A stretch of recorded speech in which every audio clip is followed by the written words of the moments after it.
no século que nós estamos vivendo, talvez nenhuma outra doutrina tenha tanta urgência de ser pregada, ensinada nos púlpitos, do que a doutrina da regeneração. Essa talvez seja a doutrina mais urgente, mais necessária, mais oportuna, mais pertinente para a igreja do nosso século. E ao mesmo tempo, nós encontramos um paradoxo. Ao mesmo tempo que é a doutrina mais necessária, importante a ser pregada, talvez é a doutrina mais esquecida, rejeitada, olvidada dos nossos púlpitos. A doutrina da regeneração. O que quer dizer regeneração especificamente? No que consiste essa doutrina? É a doutrina que fala do novo nascimento, do renascimento. É uma doutrina fundamental, sem a qual nós não ingressamos no reino de Deus. Nós não ingressamos na nova aliança. Nós não ingressamos nos benefícios do reino, nos benefícios da aliança. E doutrina sem a qual nós não ingressamos na maior promessa da nova aliança: novos céus e nova terra, a vida eterna, os céus. Sem novo nascimento, nós sequer podemos ser chamados de cristãos. A maioria dos males são causados por quê? Pelo pecado. Toda transgressão recebeu justo castigo, diz o autor de Hebreus.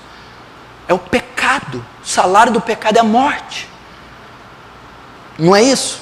O que mais que causa os males? Satanás. Não é Satanás? E como, presta atenção, a causa do sofrimento, gente, é o pecado.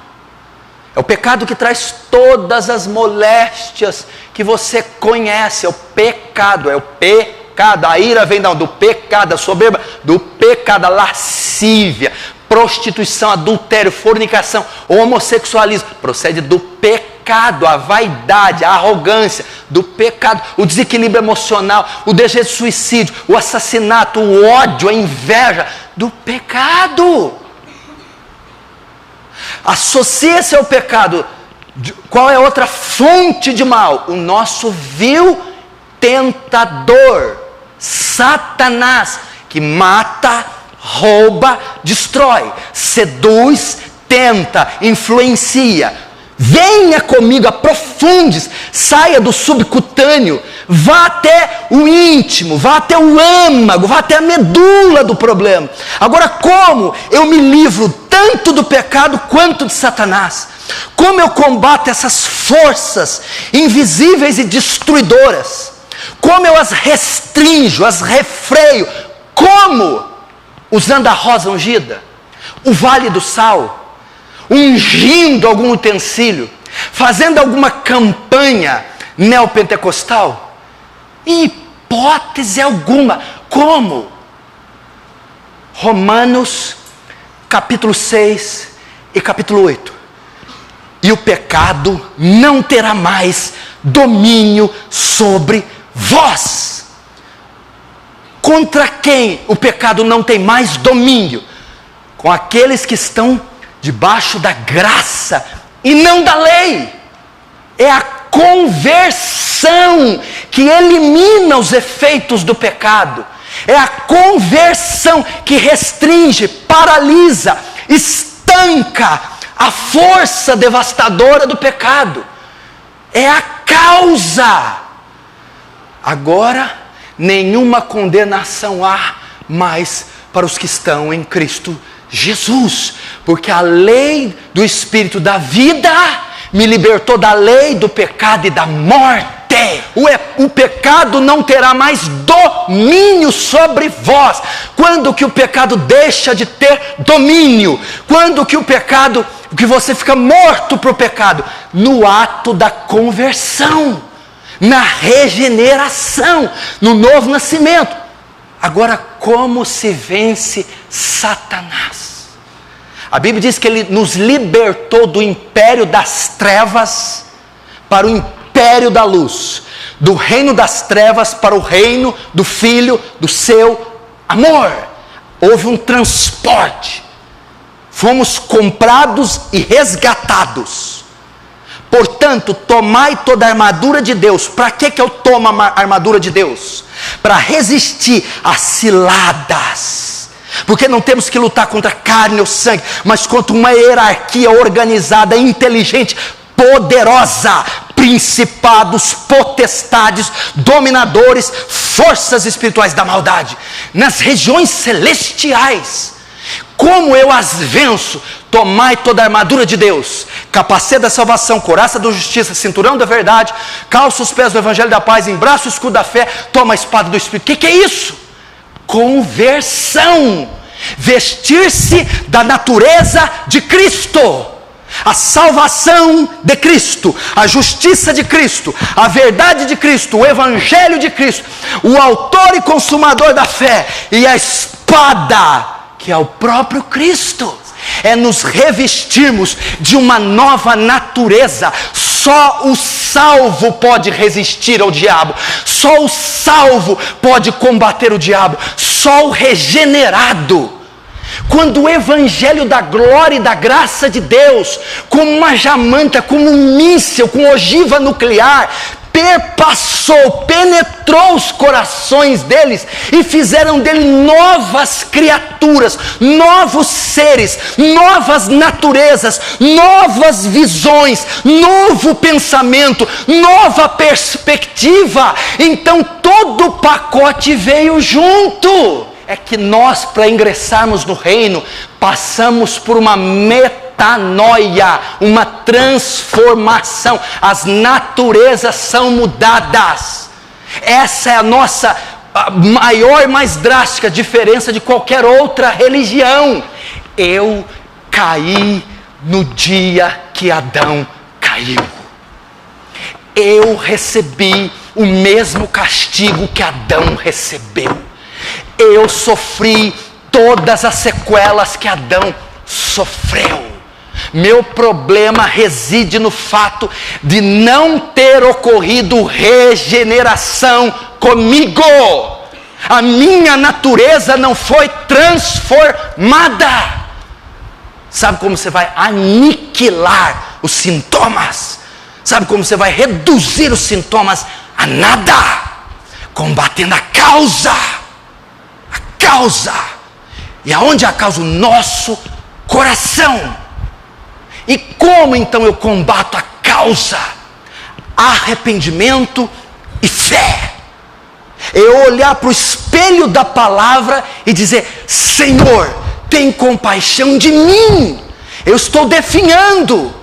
É confessar o pecado, é abrir o coração e dizer: Pai, eu pequei. Eu não sou isso que pensam. Eu não tenho isso que pensam. Eu sou um pecador. O filho pródigo, meu irmão, pegou a herança do pai, fugiu para a terra distante, foi morar com porcos, foi comer com porcos, foi habitar no chiqueiro e achava que estava abafando, achava que era o cara, fedendo a lavagem, morando com porcos, comendo com porcos, degenerado, uma aberração da sociedade. Quando foi que a restauração dele se deu? A Bíblia diz que o filho pródigo, caindo em si, ele olhou para ele disse: meu Deus, olha o lugar que eu estou morando, isso aqui é um chiqueiro, essas pessoas aqui do meu lado são porcos, a comida que eu estou me nutrindo é lavagem. Ele viu a condição fétida, execrável, deplorável que ele estava. Caiu em si. Eu não sou a última bolacha do pacote, eu não sou isso tudo, eu sou um porco, eu sou vil, eu sou terrível. Aí ele disse: Pai, eu pequei, não disse, pai, o meu irmão. Não, ele não disse, pai, a minha mãe, pai, aquilo. Não, pai, eu pequei, eu sou culpado, eu sou mau, somente eu pequei. Arrependa-se, entregue seu coração a Jesus hoje. Você não precisa ir para o inferno, poxa! Você não pode ser tão soberbo assim, poxa! Não é possível. Vamos combater a causa, senão você continuará por 1 milhão de anos se queixando dos mesmos estúpidos problemas. E você continuará tomando analgésicos para o resto da sua vida, e o câncer jamais será erradicado. Confesse o seu pecado, vomite-o aqui essa noite. Abra a mão, abandone o seu pecado. Fala como filho pródigo, comece a se cheirar, comece a ver, você está em farrapos, você está fedendo iniquidade, você está comendo comida de porcos. Caia em si e diga, pai, eu pequei. Notem o termo que o filho usa. Apesar de eu ser um desgraçado, vil pecador, eu lhe chamo de pai. Pai misericordioso, pai perdoador, pai amoroso. Perdoa-me, pai, eu pequei. Ele caiu em si. Ele disse, pai, eu pequei, eu sou o culpado, eu pequei. Trata-me ao menos como um dos seus empregados. Isso se chama arrependimento, convicção de pecado.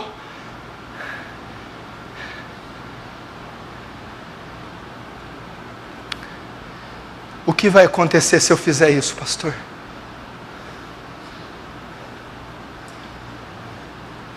Talvez você está assim, ó. Olhe para mim.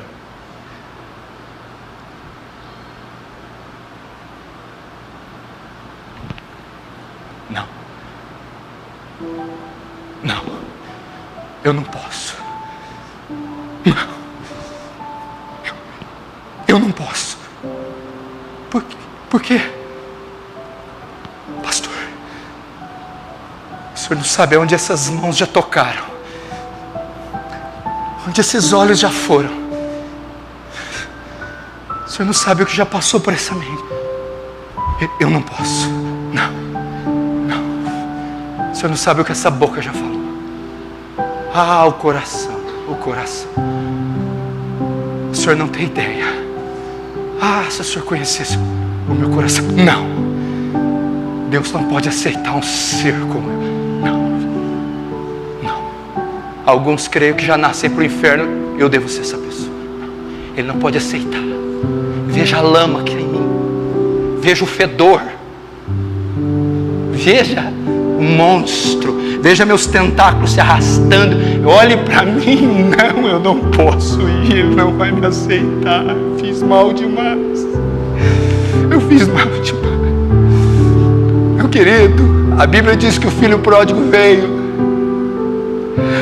A Bíblia diz que o pai o viu de longe correndo. É a única passagem na Bíblia que mostra Deus correndo em direção. Não há nenhuma passagem que mostra Deus correndo em direção de algo.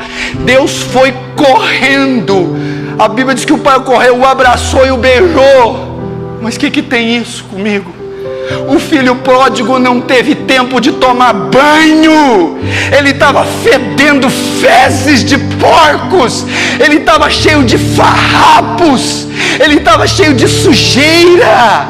E o pai o abraçou. E o pai se misturou com aquele mau cheiro. E o beijou. E o recebeu. E o pôs o anel no dedo. E calçou os pés. E vestiu com manto. Deus está dizendo: venha como está. Venha todo sujo. Venha todo imundo. Venha com os tentáculos